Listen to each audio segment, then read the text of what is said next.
First in the tank is a way to keep your smile fresh and bright. Hi, Sharks. I'm Joelle from Dana Point, California, and I'm the inventor behind Funkkoff Teeth Refreshers.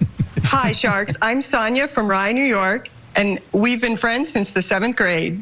Cheers, Joelle. Cheers. Today, we are seeking $250,000 for 5% equity in our company. Whoa. Food and stains on your teeth, and no one told you about it. We all get funk, and we need it off quickly and discreetly when we're on the go. So, introducing Funkkoff Teeth Refreshers. Whatever you're doing right now, I need you to stop what you're doing and give some super claps for Super Sonia and Super Joelle. Woo! Welcome, ladies. How are we doing today? We're very good, very good. Very good. It's actually funny, Joe. I actually had a shirt, Joelle, I don't know if you remember it when we were young, that said Super Sonia. I'll say yes. Yeah, Yes? I wore it like nonstop, and it was Super Sonia. So whenever I see your show, I'm like, super, that's Super Sonia. I hold on. I'm gonna Google this. Well, while I'm googling that, let's get into the. Excuse me, my voice is getting shot now. We'll jump right into what was your relationship with Shark Tank prior to ever imagining getting to go on Shark Tank? I'll start there. I'm a lot obsessed. I think I've seen every episode several times. I actually, this is third time applying this time. Shark Tank actually found us through social media campaigns and asked us to apply. But I did apply twice before. Season 4 by video, and then season 10 was an open casting call in San Diego with my daughters. Actually, we went down there. It was International Women's Day actually when we went down there. So I'm an obsessor. I actually even have the band from like season 10. So that's my background. Yeah, and so, Sonia. Yeah, Joelle's definitely the super fan for Shark Tank. I mean, I like it. I'm not a big TV person, so I have to say I didn't watch it a ton. But, when they reached out to us, I was amazed and obviously very intrigued and very excited about doing it. Very nervous about going on TV. I definitely was, not keen on that whole process. But it was very cool. It was a very cool process. So you said you applied back in season 4. Mm-hmm. Wow, that is quite 10 seasons ago at this point. I know. Don't age me, Joe. Try not to. I'm not trying to age it. It's just crazy to think like. So at the time, what business did you apply with at the time? The same. Wow. Without a prototype, it was in the idea phase and was filing patents at the time, and got actually the casting agent. I realize is still there. I won't use his name, but he's still there. And I sent a bottle of wine with some like mocked up testers and stuff to the studio. But I'm sure the wine was drunk, but I did not get on. But I think it's just such a great platform for just exactly who you have on your show is, people that build something, come together and, and make a product that wasn't in the marketplace before, so I just don't ever see that show going away ever. No, I don't either. Though I could see certain sharks, retiring at this point. Mm-hmm. I don't know about the near future, but maybe in the not so distant future. I mean, because I know it is a grueling. As grueling as it is for you to be, on the show, it's equally as grueling for them to tape the show. 8-9 pitches a day, an hour, 45 minutes to an hour per pitch. I mean, it's a long commitment of a day, days, for them to get through. So I tried to look up the Super Sonia shirt, but I don't know. I don't think it was custom, Joe. It was okay, all right. My mom had it made when I was like, I don't know. Actually, I guess it was before I met you, Joelle, because I was probably only like 8 or 9. But yeah, it was a custom shirt. Oh, I thought it was like a fad. That's what you're talking about, and I'm like, No. I don't remember other kids wearing that, but that's awesome. I love it. I absolutely love it. No, I didn't know what you were Googling. Yeah. The shirt, that's a good, like, because I thought it was like I said, I thought it was like a fad. I'm like, I don't ever recall that, but okay. You know what? It might be in your mom's basement because she just found like 3 weeks ago. Sonia and I were editors of our all-girls high school newspaper, so that the Willow. So we actually have she actually has the newspaper of like our names being the editors of this like 4-page newspaper, which is so funny. And then a full circle moment, we just got an email from, I'll give a shout out to Holy Child in Potomac, who's the best high school ever.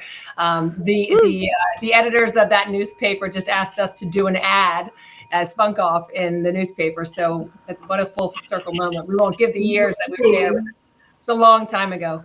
You can see our names right there. Editors, Sonia, those are our maiden names. It's hard to make out because it's kind of pixelated. I'm eating pie on the front page though. That's yeah, fun. it's Joelle when she was in high school. Pie eating contest. I don't think I want to. That's awesome.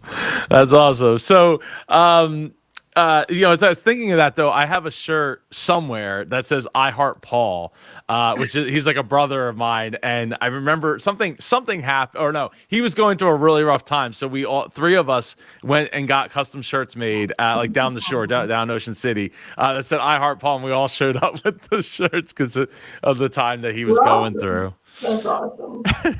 We know the shore. Yeah. I can't wait to get back there this summer. So you guys, as Sonia, as you put, and I don't know, am I saying your name right? I feel bad. No, it's Sonia. Sonia. Okay, Sonia. I will probably say it wrong before we're done. So I apologize in advance. But it sounds like you guys got reached out to for this go around, which it's got to be very validating especially after applying two times prior and not making it through. So that's got to feel awesome. It was great, and we were doing a lot of advertising on social, and it was the way the producer found us, but it was also the way some retailers found us, which was great. And we actually hadn't planned on being in wholesale, and retailers were finding us and asking to buy our product. So that's how our wholesale business got picked up. But yeah, it was really exciting when we heard from them. And it felt very validating to hear from them that they thought it was an interesting enough product, and we were interesting enough to be on Shark Tank. Yeah, that will definitely. That you guys, to me, that's. Did you think that was real? Like, or were you like, oh, this can't be real? Like, no, it felt real. It felt really legit. I mean, the thing that's, it was real, but at the same time, they kept saying, this doesn't mean you're actually going to be on Shark Tank.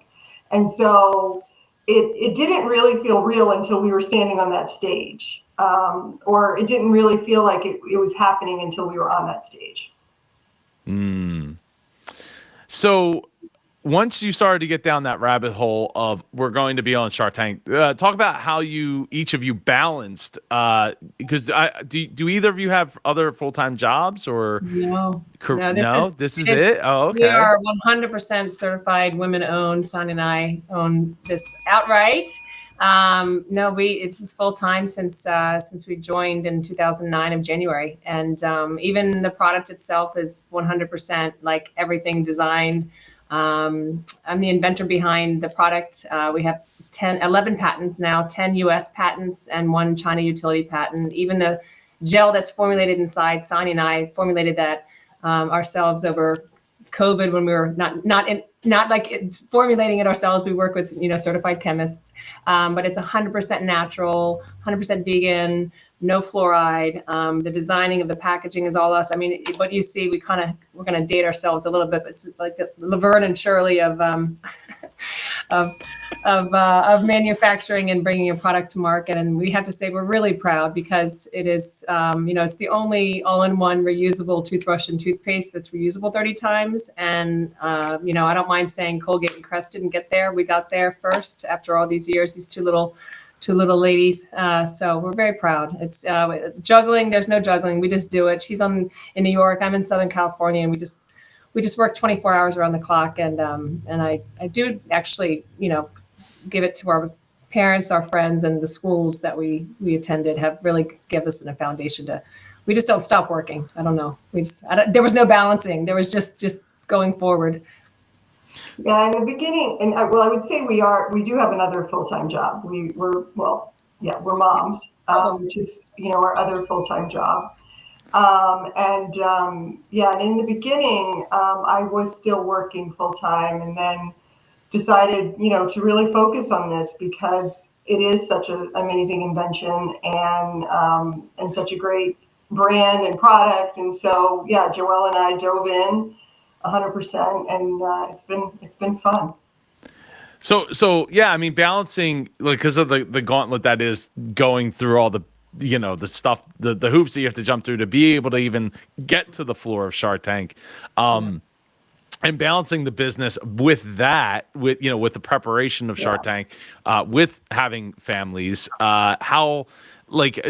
Talk about that, because obviously working 24/7, I get it, but at the same time, describe what how you work through that the scheduling alone. I mean, I don't know how old your kids are, but I mean, as somebody who has two kids myself, it's really hard to even schedule these calls, let alone everything else I need to do. Yeah, it is. I'll start, Sonia, you add on for sure, obviously. But I have mine are 17, 19, and 21. I'm on the odd years now. So so I have my youngest is still at home as a senior. But they reached out in February and we filmed in July, and we're running, a full steam company here. Like Sonia said, going out into wholesale, we're in retail, we're on Amazon, our website. We have, actually 3 colors now, and toothpaste coming behind it, and other personal care products. And the best answer is I don't know how we juggled it all, because Shark Tank itself, just preparing for between February and July of filming, we just always said it was a whole nother job in and of itself. They really do their due diligence. I mean, you think you give a lot of information for your taxes to be done. They really vet these companies that go, which is good to know from the other side, that they really vet these companies on every patent, every trademark, every just everything. So it's almost like we took little chunks out, and we have our family. Obviously, we ate, we watched their games, we loved on our children, and then we have Funkkoff, and then preparing for Shark Tank. It really was another job. We just kind of carved out our days when things needed to get done, and just we powered through. But it was, I guess now looking back, I don't know how we did it. I know. I don't. I actually, it was hard. It was really hard. My kids are 18, which sounds like they're really self-sufficient, right? How old are your kids, Joe? 5 and 7. Okay. So they're somewhat self-sufficient as long as they're getting along. Yeah. So you're probably 18, 19. They're fine. There's still so much work. And, there's just always something. I was going through senior year with my kids. I have twins, so boy-girl twins. So, we were doing the whole college thing and applications, and oh my gosh. And then, it was a lot. And I really don't know. It is one of those situations where you don't really know how you did it. But the big thing is Joelle and I have each other, and that is huge. And in fact, when we were in the, and I may be skipping ahead, but when we were in the green room, those little trailer rooms, before you go on to the they weren't green, no. Joelle and I were in our little cell, and there were a few people on the row who were there alone. And I remember just thinking, oh my gosh, I am so glad I'm not here alone. I'm always so glad I have, Joelle as a partner, but especially on that day, because it was so stressful. And I was just really happy to be there with her and have a partner. Well, Sonia, can you speak to the reservation that you said earlier that you had about being on TV in general? Like, what was some of the reservations that you had? I don't know. It's just that's a lot of pressure. I guess it's a lot of pressure, and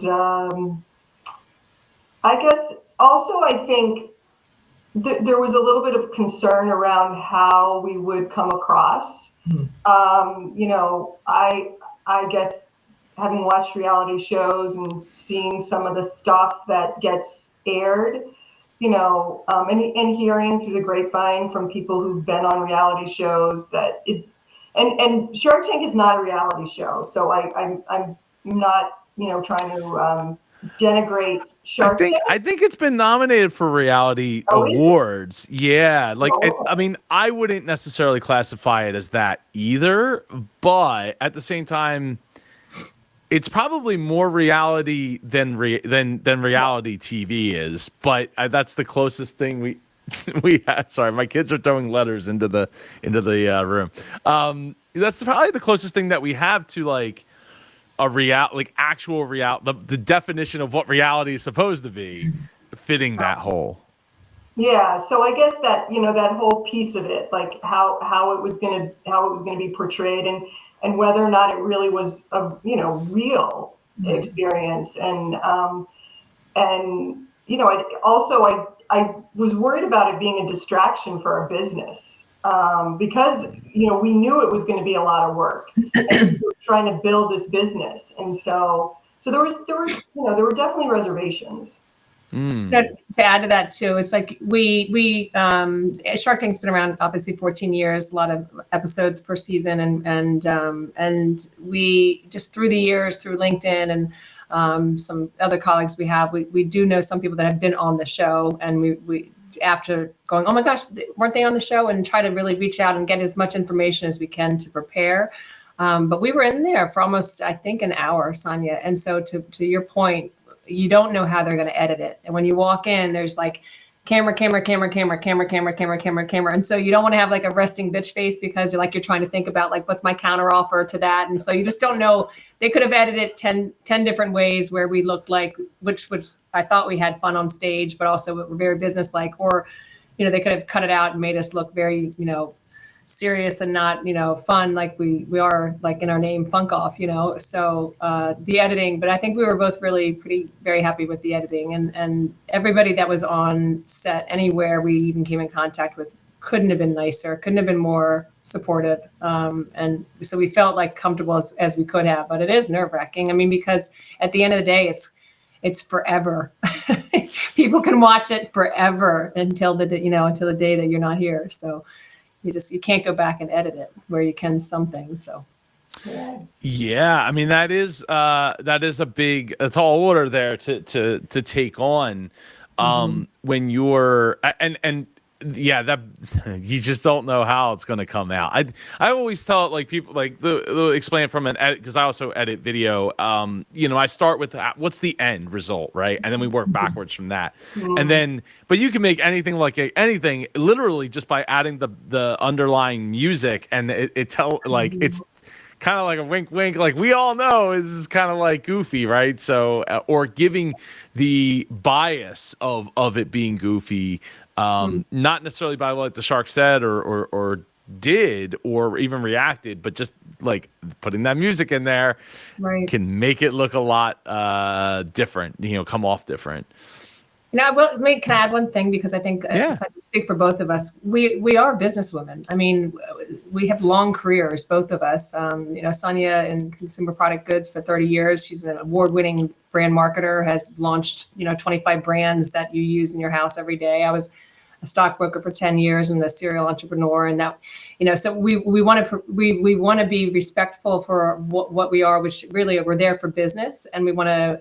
It's very big for us to give back and show. You know, we have a lot of women communities, and as you know, certified women owned to be an example for younger girls. That, you know, older women were examples for me that made it professionally, and so you want to come across professional, but again, there's a reality part of it. So balancing that was probably the hardest thing, is to be like goofy and funny, but then you don't want to look unprofessional and like a ditz, you know. So it just was like I don't know. It's. I think it's more pressure on women, and I don't want to just say that because you're sitting with us, Joe. But it is a little harder because you kind of have to balance it out a little bit more.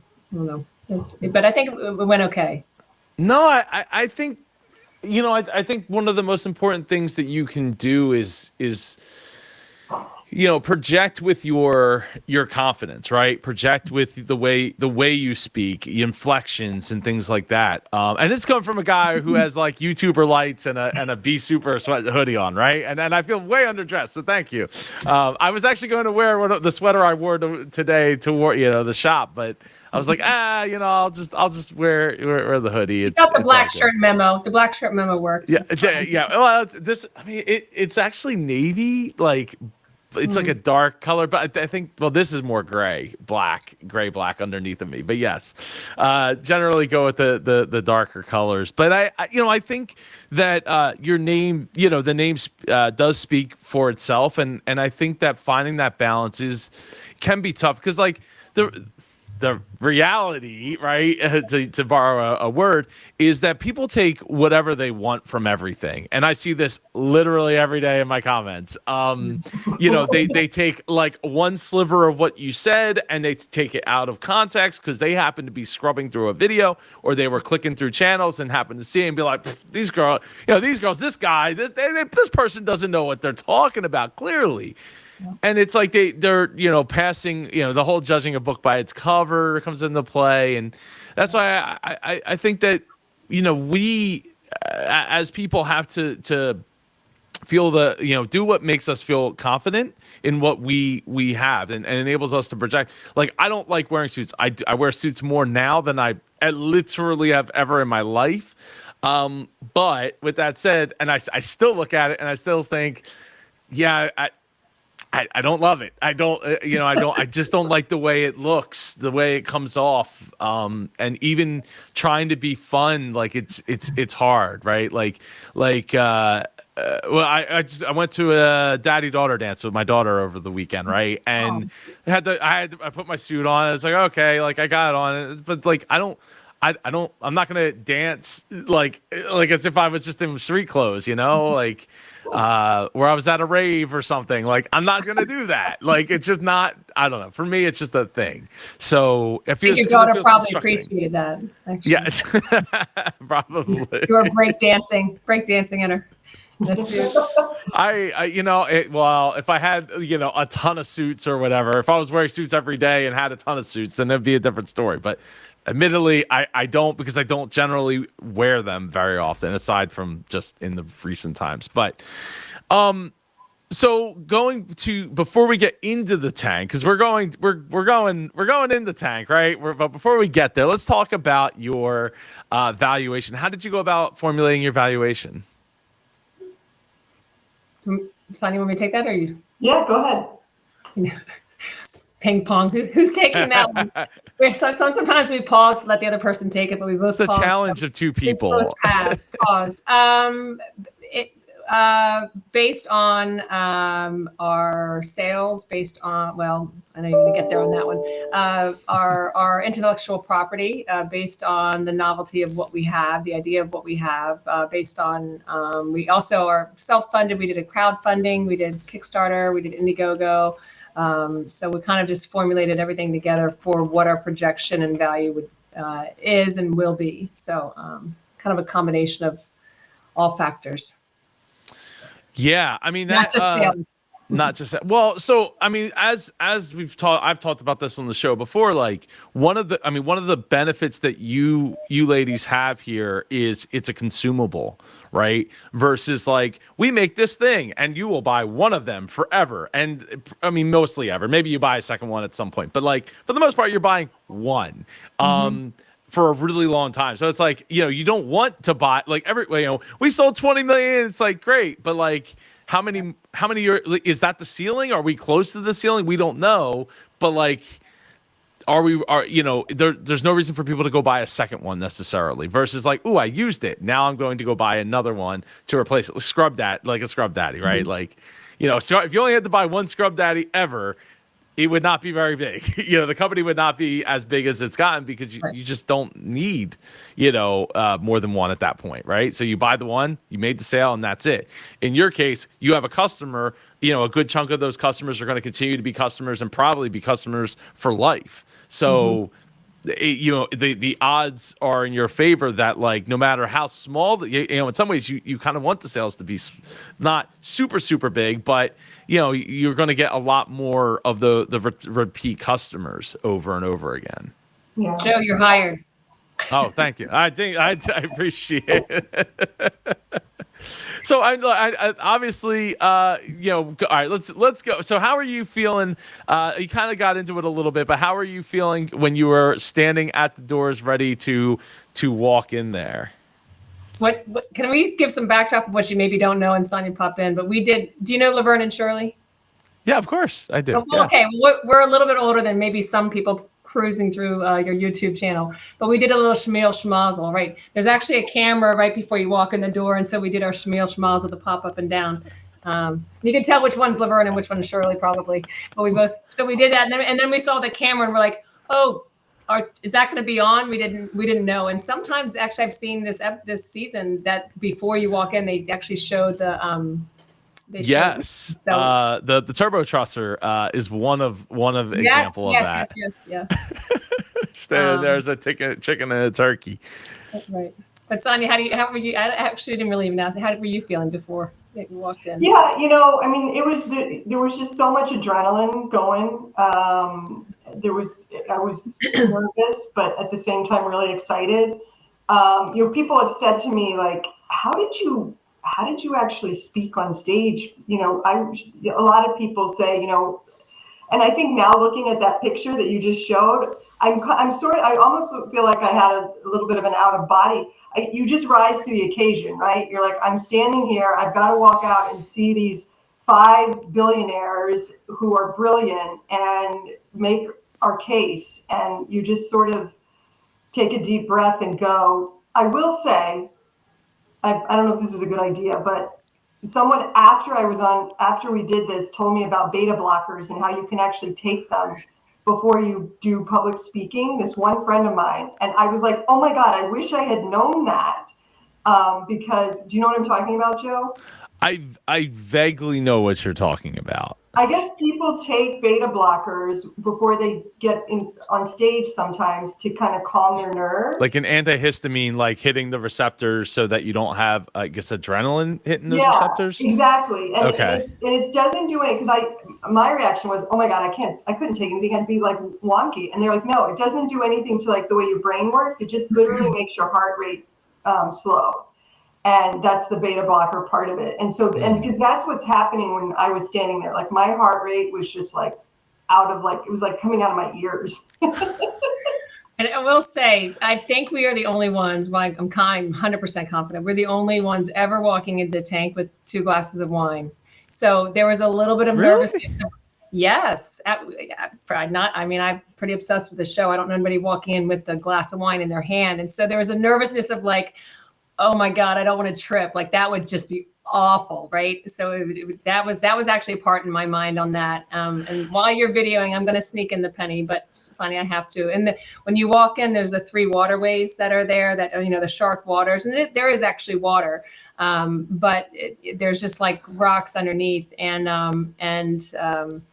I may or may not have thrown in a penny in one of those waterways for my dad in heaven. So I just might be. So it was, very, very sweet. But I was more worried to trip over my heels and spill wine everywhere. It's been known to happen, unfortunately. Oh, well, I mean, I don't. Yeah, I mean, there's been wine in the tank before, but I don't know that anybody walked down. Yeah, that is tricky, and that's interesting to know that is real water there. In there, and real wine. On the real wine. Well, it's hard to tell. It's hard to tell because it kind of looks like it could just be shiny rocks or like a tile or something that you know what I mean. Like so, it's a shiny and kind of looks like there's something there. But that's interesting that they actually put water in there. Now, walking in and not falling. Well, falling would have been bad too, bad as well. Regardless of the wine, that would not have been, because I don't think they would have did it again. I think it would have. Would have made for great TV, that's for sure. Yes. Well, fortunately, your whole pitch and time in there was good enough to make it on TV, regardless, without needing to fall and cause the scene.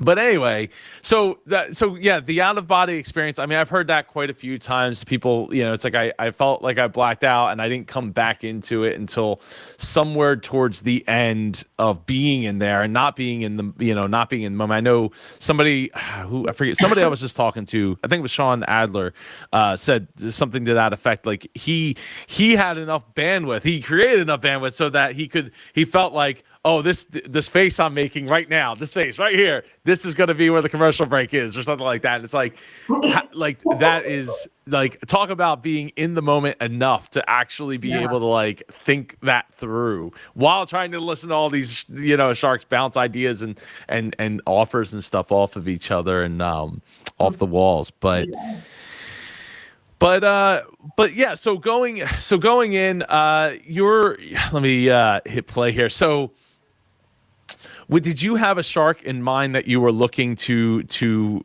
bag or land or capture? I don't know. What's the word that you use when you're fishing? Reel in. Reel in. That's it. Thank you. Yeah, you're welcome. Yeah. No. I mean, I'll start this one, Joelle. I think we thought from a synergy standpoint with the businesses that the Sharks had, that Lori or Kevin O'Leary would be a good fit. Lori, because of, she does tend to invest in consumer products, and her platforms for consumer products are would be great platforms for Funkkoff. With the patents, we thought she would be interested in the patents, and she was. Actually, there was a lot of discussion of the patents that you don't even see on TV. You do see some of it, but we got into more of it, which was really nice. And Kevin O'Leary, because, he has two businesses, wine businesses and wedding businesses. So obviously the wine business is really a good fit, but then also weddings, a lot of wedding related businesses buy our products because it's such a great product to have when you're, having a wedding. So those were sort of the two that we thought we could reel in. No, and both of those make a lot of sense. I actually, speaking to Kevin's wedding business, I feel like he underutilizes that like a lot, like, because branching off into baby products, because what comes after a wedding, like probably having kids, it just, is the fact, it doesn't matter what, it doesn't matter what anything the wedding is, right? It doesn't matter. Like the kids generally will come into the picture after that, right? So, I feel like he severely underutilized that, and I feel like for your product, like even having, are people, when you say weddings, are people reaching out to have them in the baskets or like at the tables? Well, yeah, but I'm saying for the guests, like I want to have this as like a thing, because like how you do like the baskets and I only know this because I got married. The basket in the bathroom with like oh my goodness, mouthwash and that kind of stuff. No, it's more for the wedding party. It's more like a gift for the wedding party, or also. Nowadays, you show up at the hotel and there's like a gift bag, with a few things in there.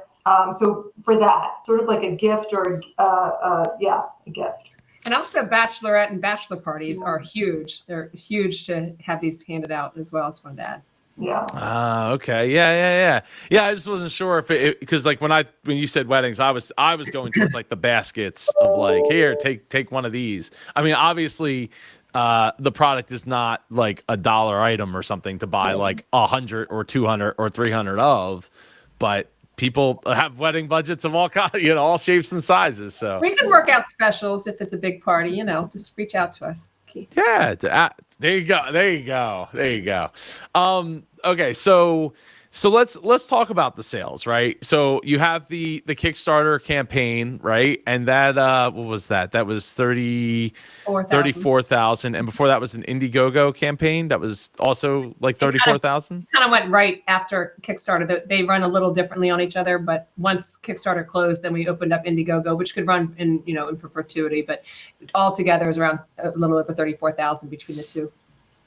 Oh, it was 34,000 between the two, not 34,000 and then 34. Okay. So obviously the Sharks were not like super stoked on the sales. But as I pointed out earlier, it doesn't really, to me, that's not a big deal because you're going to sell, like, once you have a customer, you gotta, you're going to get a good chunk of those customers for life. So what did you do to prepare for? Because obviously you had to know that like the sales question was going to come up, and they were going to be like, "Why isn't this bigger?" Yeah, so I guess it's interesting because one of the things that we thought about before as we were deciding to do this, and as we were going through the long process, was is it too early for us to go on Shark Tank? And that was the one of the reasons, because we didn't have as many sales. We launched in 2021, and July, halfway through 2021.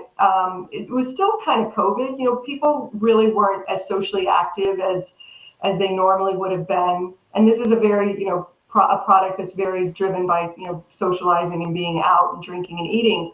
And so there was that, and then also we ran out of inventory, so we were in the market for what would have been a full year, but it really was only like 8 or 9 months of sales because we only had that much inventory. So it was sort of it's sort of a hard we were in a hard position because it was early. We really hadn't had a lot of inventory, and so we sold a lot for what we actually had in inventory and what we could actually do within the time we had. And so, just to sort of answer your question, we did try to explain that, but at the same time, I was kind of like, they really want us to not really want us, but they reached out to us. They knew what those numbers were, so I kind of felt like, well, it's it is what it is, and we're going to just give this a go. But you're right, Joe, we knew that was going to be a big sticking point, and it was, but we got a deal. I know we got a deal. I mean, so. I don't know. Yeah, I mean, and Sonia, excellent point. We felt like we were too early, and the whole backdrop will never probably always tell itself. We know the business, and we were out of inventory between the crucial months of October through January, which is the Christmas season. It's $22, and to us, we women here, that's a lot of $22 items just in the time that we sold it for the 83,000 in sales. But outweighing, are we too early or not? I mean, if you're asked to go on Shark Tank, it's such a great marketing opportunity. It's such a great business opportunity. It's such a great, to have a deal from one of the sharks as a possibility. Like, you just don't pass that up. And so but we knew we'd get hammered for the sales for sure.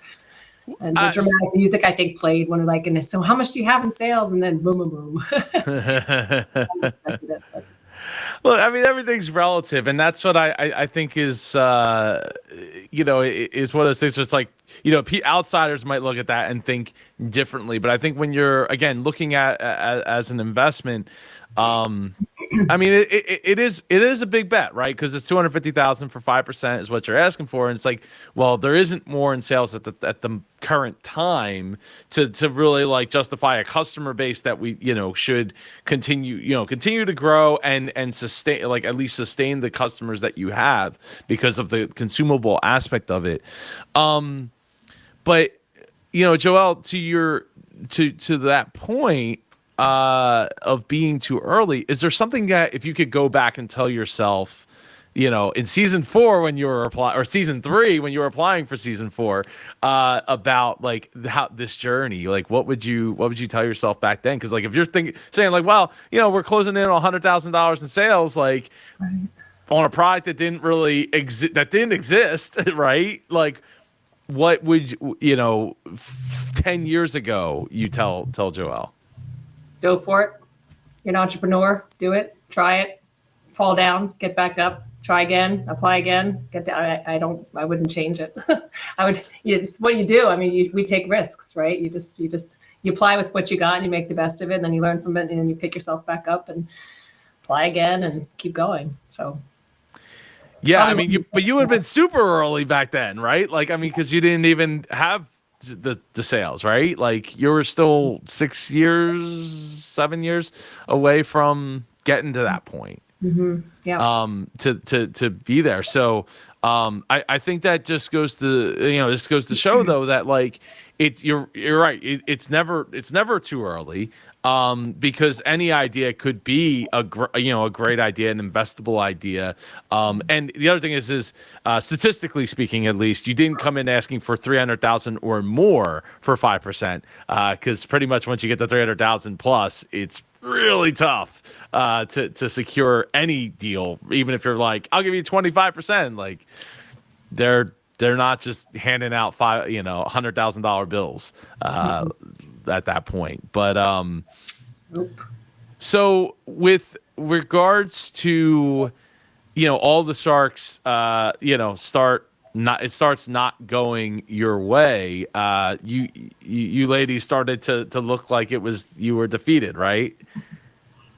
I mean, we had our backs turned walking out and said, thank you for your time, when all five of them said, we were very polite with our Catholic school manners of thank you so much for your time. We really appreciate it. But we were like, I mean, we were defeated at that point. And then after that, you saw what happened. It was, I mean, I don't know. And again, I don't remember another, company physically walking. We were almost at the first set of doors. I mean, that's how far we were after everyone said no. I don't remember someone being pulled back in that far out. I mean, I don't know, but recently there was, I think Damon's gone offset once and Barbara maybe offset once. And I think who was, the guy behind Grubhub, I think he went offset as well. So it's happened like a couple of times. Two females. How about that, Joe? Were there two females? There you go. I gotta find something, right? Something. No, it's I think there's. There's definitely it doesn't happen often, right? It's not something that like every episode, and I think that's something that's special about the show too. Is as well as it's kind of gotten predictable for me because I've gone through and watched every episode, like not every episode, but like episode after episode to do this show. You still just don't know exactly what's going to happen, how it's going to turn out. It's not like every episode there is. Now, with that said, I will say when they have guests on there, it's kind of understood what's going to happen on the last pitch of the episode. So far, it's been very predictable. But how you get there is always, it's always about the journey, right? Not the destination. And that's why I think the show has, partly why it has that, the staying power. Unlike, I remember somebody pointed out, like back when House was like a thing, the Dr. House, right? I had never really watched it before. I think I watched like one episode, but somebody was like, look, it must be like, 8:40 or whatever, because look, there's the change. And you look, and I look at my watch and I'm like, oh, okay. Well, why are you still watching it then? Because if it's that predictable down to the minute, it's like, yeah. So, okay. So Robert comes back in with a comment about his wife's, going and saying, well, why didn't you invite that? Or why didn't you invest in that company? And I think that's, I'm surprised they don't get that question more often and kind of push spouses push for things like that. With that kind of input of like, yeah, that was a really good idea. Why did you let this go? I think maybe Mark had said something to that effect at one point as well, in another episode. Could be. I don't know. But we're happy that he thought of Kim and that's what came and pulled it back. And there's actually, been article that Kim saved the day for Funkkoff, and invested the 250 and got the 250 invested because of Kim, and we're very grateful for Kim, and maybe one day we'll meet her. But Sonia, I would love for you to tell what was most amazing after everything was shown and we had our little small watch parties go on. But after we truly, for the second time, walked out of the tank, we don't know what was said, right? And it's such a testament to your point that it's not always about sales. Even Mark Cuban, who kind of gave us a hard time on some tough questions, and his marketing plan was not, our marketing plan or we agreed with. But all five of them said what a great product this is. And if that is unpaid marketing, like Sonia, it's the best, right? Yeah, no, it was when I watched it, Joelle and I both, we've talked about this, how we had left the tank, so we didn't know what they said. And, what Robert said at the end was just amazing about us and the product. And then everybody else agreed how great the product was. And, while we were in there, they all said they were going to be consumers, which was really great. So it definitely surpassed my expectations. At the beginning, Joe, I told you I was worried how it was going to be, how we were going to be portrayed, or, because it is reality TV. But they really captured. I think they captured us well. They captured our business well. I think it was a really interesting conversation around the marketing strategy that Joelle just mentioned. And it was interesting to see them argue the strategy. And at one point, Mark was talking about the bars and restaurants, and then Robert and Lori were arguing our point with him, which was great. But then Joelle and I were trying to figure out how to re-control the situation, because they were literally just arguing with each other. So it was a fascinating experience, and I actually, we learned a lot. We got a lot of feedback, good feedback, and we're really excited to work with Robert. But everything that happened there was really valuable. Yeah.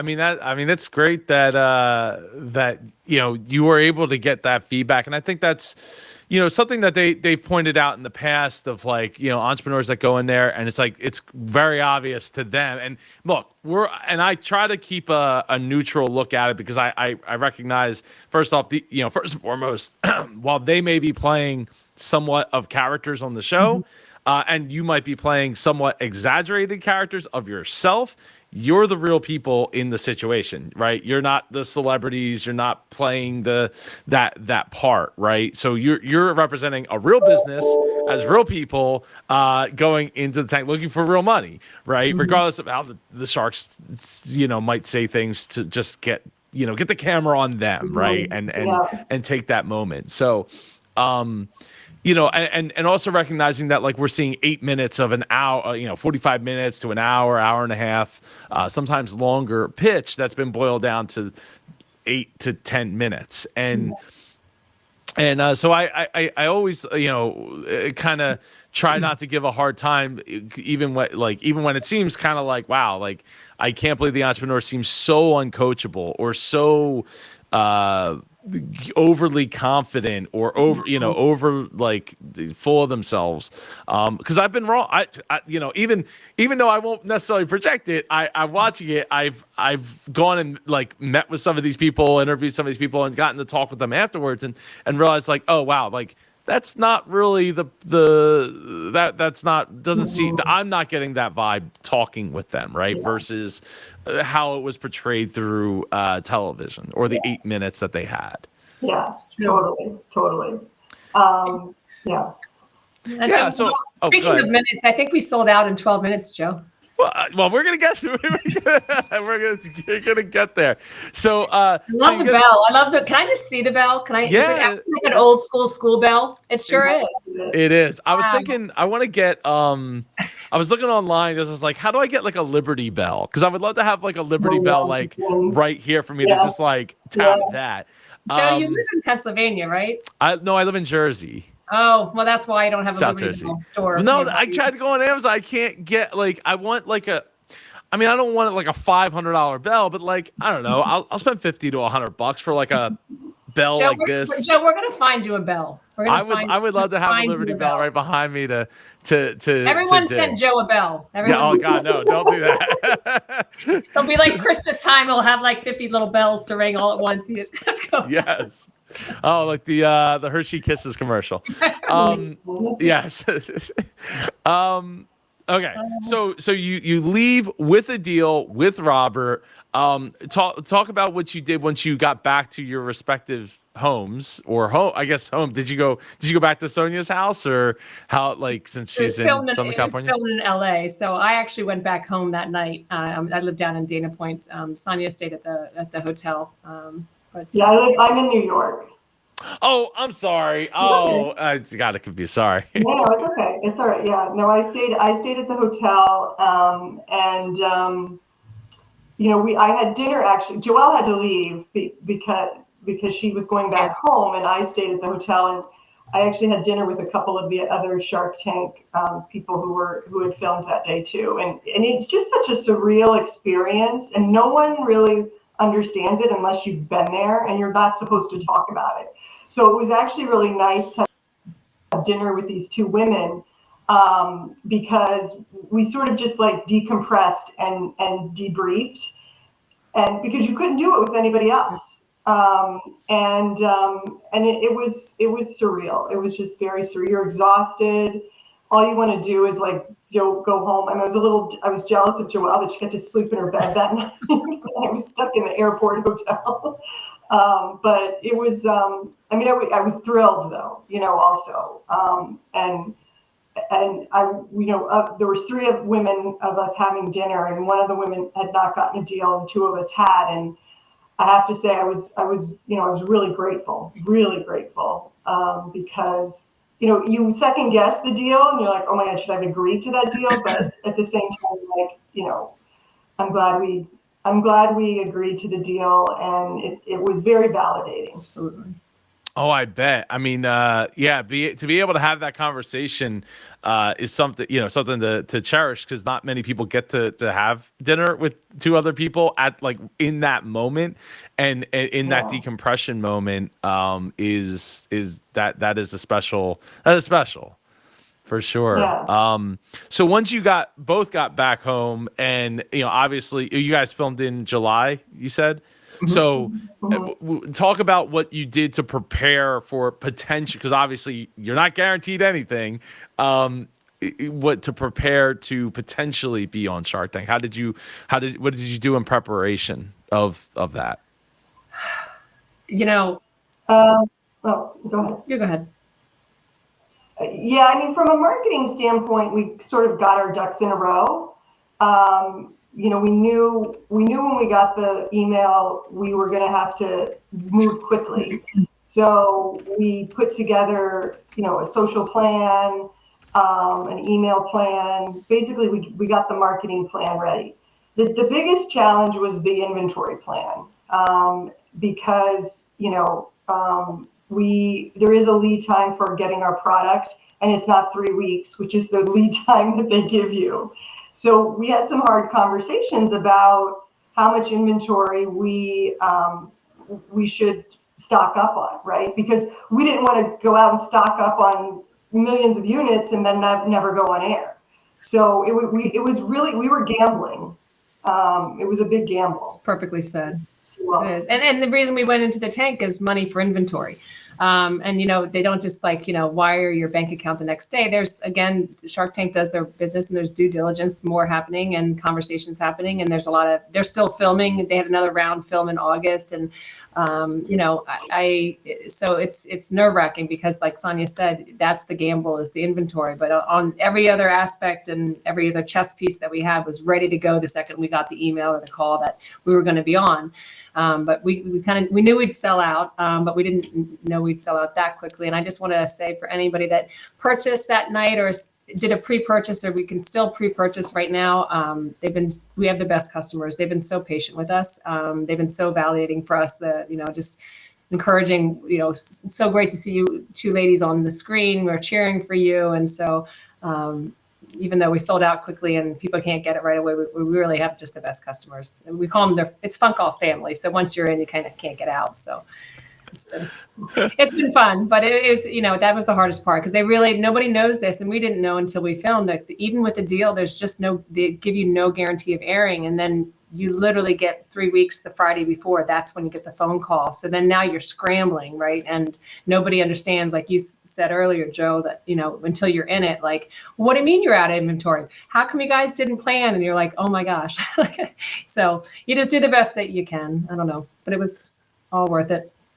I mean, yeah, there is only so much you can do as far as like, purchasing inventory and because I mean, depending on how much money you have in cash in hand, like you can only like purchase so much, and then how much manufactured, how much can be manufactured, and then what if that manufacturer has a problem with, with the illness or shipping has a problem. Like there's so many things that can go wrong, and again, there's no guarantees that like you're even going to get the air. So you'll sell that inventory eventually, but if you don't have the capital to be able to just be like, oh yeah, it's no big deal, you're really rolling the dice there. Yeah, totally. Yeah. So, talk about watch parties. So, who wants to go first about their get together? Sonia, you've got to go and your sister and her party too. Oh yeah, my dear sister. I have an older sister who went to the same high school that Joelle and I went to, and she lives down in Charleston, South Carolina. And she and her friends are huge fans, and they had a massive watch party. With like cutouts of a few of the sharks. Like they had Robert and Cuban and Lori there. I mean, she just went all out. It was really cute and really flattering. I, on the other hand, wanted a very small event.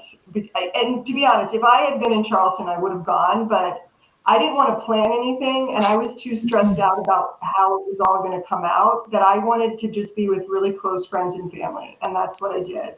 My husband wanted to throw a big party and asked me if he could, and I was like, no, I want to sit in my house with like our closest friends and just watch it and just, yeah. I mean, even right now, it makes me nervous just thinking about that, because the anticipation of what you're going to look like on TV is scary as hell. It is. And I just did a girlfriend of mine in Laguna Beach hosted, I think, like 9 other girlfriends of mine. I had someone actually surprise me and fly in from college. But Sonia, we also had, we went to an all-girl high school, as you know, in Maryland, Holy Child, and the whole community had all I don't know how many years now, graduating years, 60 graduating years. Everybody had watch parties for us, which was so great. We had a lot of wholesaler customers that we met at a trade show in New York, had watch parties for us because we could announce that we were going to be airing at that trade show. I went to University of Delaware, and they had a watch party there as well for the students. But we really, between customers, family, wholesale customers, schools, we were so supported. It was pretty cool. All these pictures of people watching it, so we felt loved. That's probably the most watch parties that anybody that's come on the show has talked about. Yeah, we're a lot of fun. Have you seen our name, Funkkoff? I mean, yeah. It's made because of red wine stains. We drink, we curse. We're Catholic school girls. We have fun, so why not watch us? I have a question, Joe, because this a lot. Do people say this to you a lot? Because a lot of people, I was getting texts through the night, and I kept getting texts of pictures of me on the TV. And it was like this weird dynamic where people would take a picture of you on the TV and send it to you and say, look who's on TV. And it's sort of a weird thing, but so many people did it. Do you hear people talk about that? I mean, I've had people talk about getting the text messages mostly about, I saw you. They didn't mention the pictures, or the other text would be that they saw that they went online and found the video and that I made and here's the link, right? You gotta check this out. Well, that's good. Good, ding ding. Good to know. No, they did. Sonia went to Darden. She went to Boston College and Darden. I think it was one of your Darden groups, right? They found Joe Pardo's your link. What? Oh yeah, actually, yeah. That's how I learned about you. The big WhatsApp chat, and somebody sent your video around. Oh, well, that is great to know. That's why I do it the night that it airs, because there's the most people searching for it at that point. So I'm glad to hear that it's working. Yeah. So, okay, so you had all those watch parties. You had, to answer your question about that, no, the picture, no. But I've seen other people do that in the past, not necessarily for like I saw you at the baseball because I've done it, right? Like, oh, I saw you in the crowd at the Phillies game, and I like took a picture and sent it to you. Yeah, it's like that sort of But thing, like yeah. not like, oh, you're on national TV. Like, let me take a picture of something that's I don't know. Everybody, like, it's a thing that'll be replayed, rerun and everything like that. Like, I don't know. Yeah, But yeah. I don't know. I mean, it's kind of cool. I saw what was it? I think it was Lindsay Fly Shower. She just posted a video. She was like, "Oh, I was flipping through channels, and I guess it was on like CNBC, and the end of her pitch was on at the time, so she grabbed a video and then posted it, to her Facebook Reels or Stories or one of those things." Yeah, so you just never know. So yeah, I think that is funny though. To see like how many pictures of yourself you'll see from a recording of somebody watching it. To me, like if I was doing it and I was going to see a picture, I would definitely take a selfie with the TV. Not just a picture of of the TV. That's a good idea. So okay. Well, Oh, I'm sorry. What? no, I'm probably going to regret this statement, but what's not fun about being on TV is if you're in the dating world on Bumble and and like, did I see you on Shark Tank? And like, oh God, there goes that. We're off. So it's good and bad. I don't know. It's weird. It's like, and Sonia, you've been like at about town. And they're like, were you on Shark Tank? So it's so flattering, but at the same time, you do feel like your privacy is kind of a little. I mean, you don't know what to expect from it at the same time, and you can't change it at this point either. So, anyway, was that one of your concerns, Sonia? Like when you were about being on TV, that wasn't one of them. For me in the dating world, it is a little, yeah. Yeah. I mean, it is as somebody who has made content since '96 and podcasting and YouTube since 2014. I've only a few times I've had people like, oh, I know that voice, or I know who you are, and it's a little bit different in your case, right? Because while it was broad, it was also very short, right? It wasn't like somebody's watching every live stream, listening to every podcast, reading every book, reading every article, and getting to really, know. Because the thing is like we as people tell stories. So like you'll tell the story, like this one arc, right? And this other arc, and this other arc, and this other arc, and they're all individualized through like different interviews or different videos or whatever that you put out there. But the thing is the super fan people are going to pick up on that story and that story and that story, and they'll know who you are from those, right? Yeah, someone commented about your feet or something on or you're not a feet guy. I think it was on our video. It was the face. It was about faces. I think it was on our video and it said like, Joe, you're not a foot person or something. So I'm sure you get all the comment. I don't know what it was.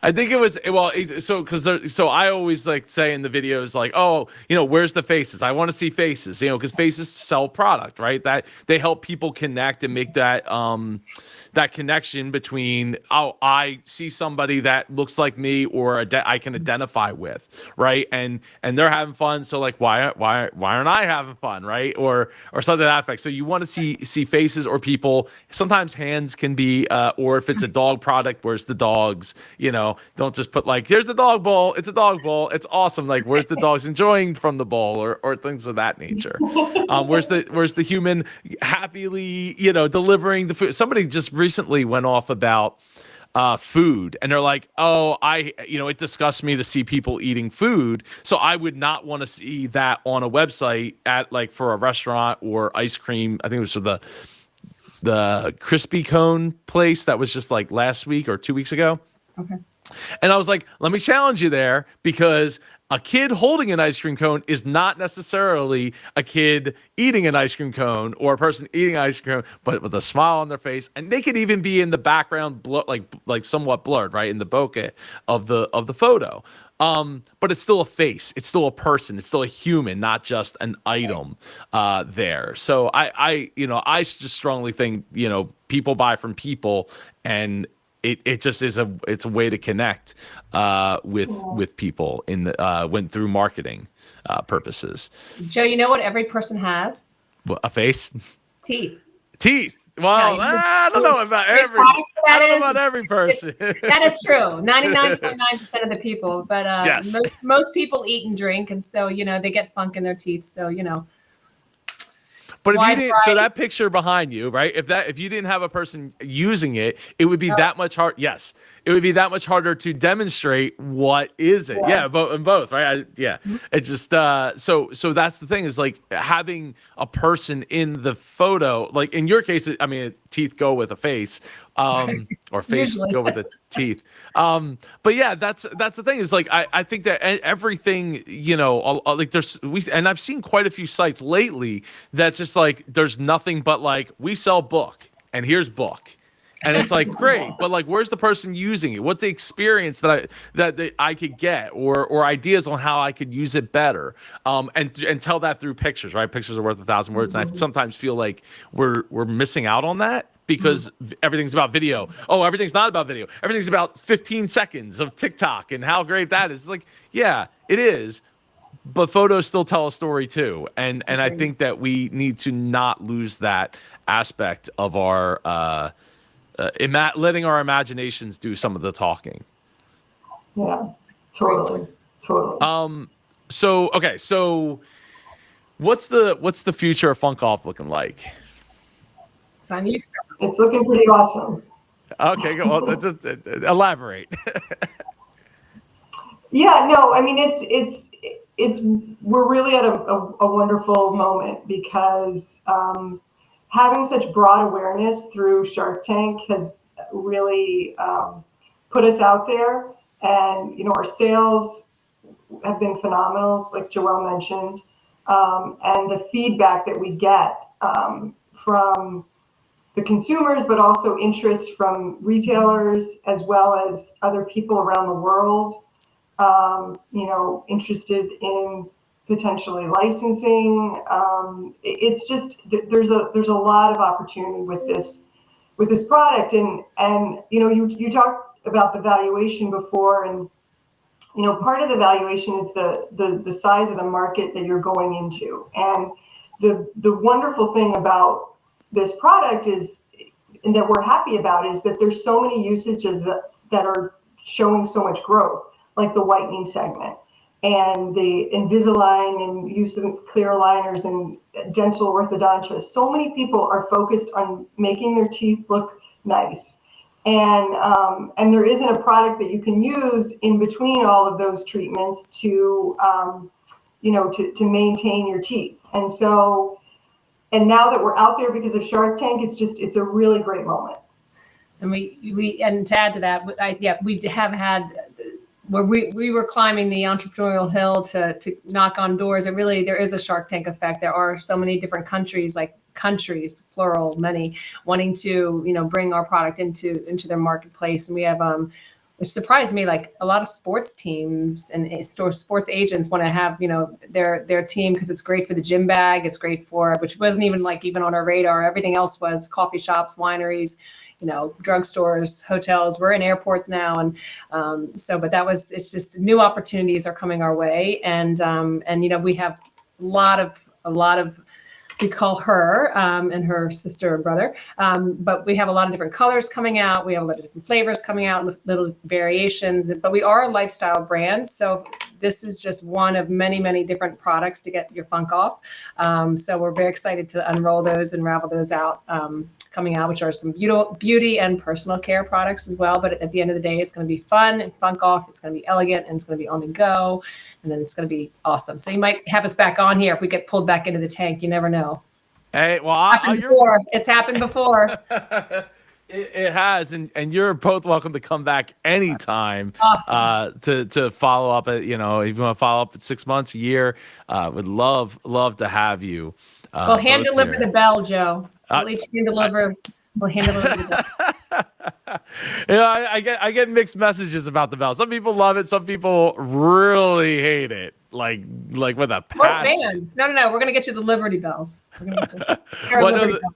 was the Action Globe brothers. They were like, yeah, we had a bet how many times he would ring the bell for our pitch because they both used the videos to prepare to go on Shark Tank. So, yeah, that's so yeah, yeah, it's not going anywhere. We like the bell, Joe. It's a good thing. We felt very validated when you were ringing it during all this stuff. So very good. Oh, I'm glad to hear it. It's a good way for me to be able to validate what's being said without let me pause to say yes, or cutting them off. Like you just ding it and then and I think it's really great. That it's brilliant. Oh, thank you. So to ask the question, who is Laverne and who is Shirley? Oh, I'm gonna cry. All right, so I don't want to get this whole video to be I copyright love that claims. you just pulled that up, Joe. That is so good. awesome. I am absolutely Laverne. I'm the crazy one. I'm definitely the crazy one. I'm the one that I get roped in. Sonia is super fun, crazy, just doesn't go over the edge. I go past the edge. I do. She pulls me back in. She pulls me back in. He does. Yes. We're both super fun. Joelle has the Laverne, all the Laverne ideas. Very creative. Very, very creative. I'm a little more measured. I've never had to rope her back in, but we have a lot of funking fun. So no, that is great. That me personally, I watched it as a kid growing up on Nick at Night. So not to date myself, but when it was on TV, I did watch it. And I wasn't as much of a fan of that as some of the other shows that were on there. But yeah, I mean, I have watched, quite a few episodes over the years. I think we need to get a super Sonya shirt and Jackass Joelle, and we'll just call and then you wear your shirt and we'll just have a party. It'll be fun. Yeah, it could be less formal next time. We'll do that. How can everybody go and get their own Funkkoff? Sonya. Our website, funkkoff.com, with 2 Ks, Funkkoff. We are still getting back to inventory levels. So right now it's a pre-order, and we plan to get it to you by end of May. And we have sorry.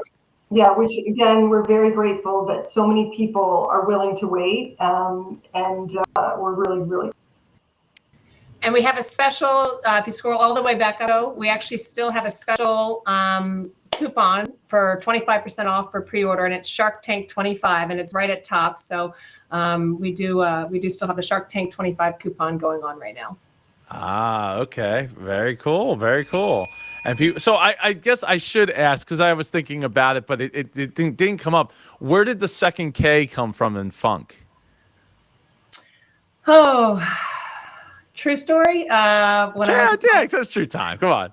True story, and then how endearing it all works out, where there's never really a mistake in business when you just kind of go with what you can go with at the time with what you're dealing with. And when I filed for the Funkkoff trademark, the single K was taken, so I threw a second K in there. But what's so endearing is that it's 2 Ks and 2 Fs, and we are 2 women. And if you type in your text, BFF, these 2 girls come up as an emoji. It looks like 2 Ks, so it kind of evolved into 2 girlfriends at the end of the day.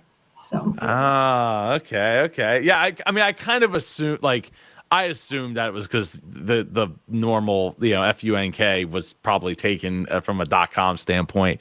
Has it been a pain in the butt to explain to anybody? Like, because I feel like anytime anything's spelled not the way it's supposed to be spelled, it's like, oh well, it's this word without the E and out the O or without any vowels, and then they're like, well, how do I spell that? Because people, aren't all there when it comes to spelling. Sonia add on, but I just there's three things actually. One is like, do you know it sounds like a curse word? And we're like, yeah, we do. And then actually Emma on Shark Tank was like, and that wasn't aired, but she's like I can't invest because of the name. But then the third thing is some people just love the name, right? It's such a great. She cursed on Shark Tank before. Oh, she did? Oh. She did. She was like, because they was like, oh, we're all scrappy. Or it's like, I'm a scrappy entrepreneur. And Mark's like, I was scrappy. Emma, weren't you scrappy? And she's like, I'm as scrappy as that. I was scrappy as F. And they bleeped it. Huh. So, okay. I mean, all right, People either love or hate it is the thing. And I would say that 98% of them love the name, think it's part of the set. It's part of our brand. I mean, we're irreverent and we're fun, and we want to be in your purse and pocket wherever you're partying or drinking or going and being. Yes, some people don't care for it, and that's okay. It's okay. Yeah, I do. I think that is okay. I also think that like if there was enough people at that point, you could always like rebrand, like not rebrand, but have a second brand. Like I don't know, maybe another play on words that's making light of people that have a problem with Funkkoff. Yeah, but and it's interesting that I'm a brand marketer, so I think about these things probably award-winning brand marketer. No, but I think about these things, and nobody else probably thinks about them, but as much as I do. But the brand, it's a brand now, right? It started out as a word, but now it's a brand, and there's something about that extra K that we've sort of created this idea of funk on your teeth. I mean, obviously it was there before, but we really are creating, that's in and of itself a brand. And so it's not funk, literally like the funk on your teeth is FUNKK now. So I think about it that way. Like we've created a part of this category, and FUNKK means, stuff on your teeth that you want to get off. And so the word FUNK doesn't matter anymore. It's FUNKK. That's what funk is, and we want it off. So I don't know. I feel like this is our brand. This is our product. This is our stuff, and it also looks better because there's 2 Ks and 2 Fs. I think it just works. If I had a bell, I'd ring it. That was the best answer. Yeah, there you go. We ring that, Joe. No, I think that is I think that is a great answer for it. And when you ladies are saying funk, I keep thinking, man, I know I could be wrong, but I feel like it's a Northeast thing to say that. Like, from well, I mean, I'm from Philly, the area, so for me, I feel like it's something I would hear some of my South Philly brothers and sisters say. Oh, really? Huh. Yes. I'm yes, pretty confident about that. And you should buy them this product, Joe. It's a great product. Absolutely. Do you know that it was patented and the length of it is actually to fit into a man's average 36 jean pocket? True story. Really? Really? Well, that is smart. Gotta ring the bell on that one. Yeah. We thought of you boys. You can carry it around in your pocket. Well, I think we should get a bell. I think, yeah. I'm just gonna, see, now you would get a bell. I want a gong. Bong. That's what I was saying. I want like a Liberty Bell. What was that show? The Gong Show? The ding. I need like the big over the top. But yeah. Gong Show. The Gong Show? Yes, it was a Gong Show. A Gong Show? Yeah. Oh my gosh. Joelle, you were totally. Oh wow. Okay. Right? Okay. I'm guessing it's not the one from 2017 to 2018. No. Some of these, yeah, okay. No, they would go on stage and perform, and old time celebrities. They would, if they were a bad performer, they'd gong them off the show, or if you made it to the end of the show, then I don't know. Wow. Yeah. So like an early America's Got Talent, or Pretty much. There, Exactly. yeah, totally. Wow. Yeah, I don't think I've ever seen this before. But it had 501 episodes plus a 20 episode revival. You have a whole nother YouTube channel coming up now if you want to do that. Fascinating. They're probably all dead, but it's okay. Oh man. So somewhat quick question before we wrap up here, that I brought back from the dead from my old podcast. So Joel, we'll start with you. What did you want to be when you grew up? Oh boy. Two answers came to mind. One is I always wanted, Sonny, you probably didn't know this, but I always wanted to be on TV. Isn't that funny? Like an actress. I always thought the actress was like the best thing. But my mother, I'm one of four girls. I have to say it, Jenny, Jill, Julie, and Joelle. And my mom was the main entrepreneur in the family. She ran a business brokerage, real estate business brokerage, a mini S Barbara Corcoran, I guess, if we could Shark Tank it. And she always, she always told us, you four ladies can do whatever you want to do. If you want to be president of the United States, you can be president of the United States. And I will say that all four of us are very entrepreneurial. Running our own stuff going on. So from an actress to president of the United States, and they're not too far apart if you really think about it. So that was pretty much it. But doing my own thing, I never really wanted to work for anybody else. So. And here you are doing it. With a best friend from 7th grade. I mean, what's more fun than that? Yeah. But Sonia, I don't know if I know. Yeah, well, I have two answers. And I think I would do them. My plan was to do them both. I wanted to be an angel in Charlie's Angels, 100%. And at the same time, I wanted to have my own business. And in fact, my sister and I played this game forever. We would play Charlie's Angels, and then we would play this other game where we had a business. And it was a business that helped people get jobs.